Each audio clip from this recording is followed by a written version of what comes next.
ఇక డీటెయిల్స్ చూస్తే గత 5 ఏళ్లుగా ఎవరూ చేయలేనంత అభివృద్ధి రాజీవ్ కాలనీకి అనంతపురం వెంకట్రామరెడ్డి చేశారని Anantapuram urban Rajiv colony sarpanch B Ashabi తెలియజేశారు. అనంత వెంకట్రామరెడ్డి వచ్చే ఎన్నికల్లో గెలిపించుకొని మరిన్ని అభివృద్ధి పనులు రాజీవ్ కాలనీకి చేయించుకుంటామని సర్పంచ్ ఆశాబి వైఎస్ఆర్సీపీ మండల convener Hussain Rajiv colony media సమావేశంలో తెలిపారు.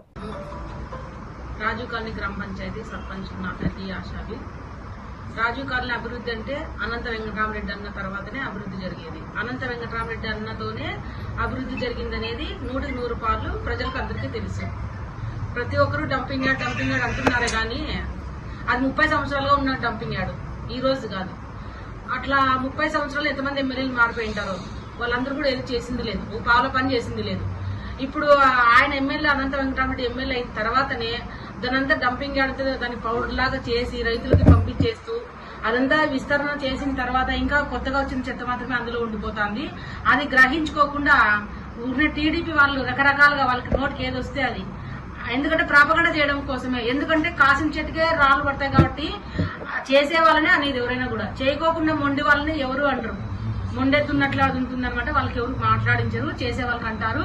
రాజీవ్ కాలనీ గ్రామ పంచాయతీ ఎంత అభివృద్ధి జరిగిందంటే 2 సచివాలయాలు, 2 హెల్త్ సెంటర్లు, ప్రజలు చిన్న ఆరోగ్యం వచ్చినా బాగాలేకపోయినా కూడా వెంటనే కూడా అర్ధరాత్రిలో కూడా డాక్టర్స్ ని పెట్టేసి వాళ్ళకి వైద్యం చూసుకోవడం జరుగుతుంది అనమాట. ఇంత డెవలప్ జరుగుతుంది. డెవలప్ జరిగిన దాన్ని కూడా సున్నా చేస్తుంటే అసలు మీకు మాట్లాడేకి ఐడియా లేదు. అసలు మాట్లాడేకి సబ్జెక్ట్ తెలియదు. ముఖ్యమైన పాయింట్ సబ్జెక్ట్ తెలిసి అభివృద్ధి అంటే ఏమనేది మీకు తెలియదు. ముందు చెప్పడానికి కూడా అభివృద్ధి అంటే ఏమంటే అభివృద్ధి అంటే ఇట్లుంటుంది అనేది మా అనంత వెంకటరామరెడ్డి అన్నకే తెలుసండి, వీళ్ళకి తెలియదు. మొన్న ప్రచారం చేస్తూ మీకేం కావాలో ఓటు. రాజీవ్ కాలనీ గ్రామ పంచాయతీలో ఈరోజు తెలుగుదేశం నాయకులు అనేక రకాలుగా ప్రస్తుతం ఉన్న ఎమ్మెల్యే మీద దుష్ప్రచారం చేస్తా ఉన్నారు.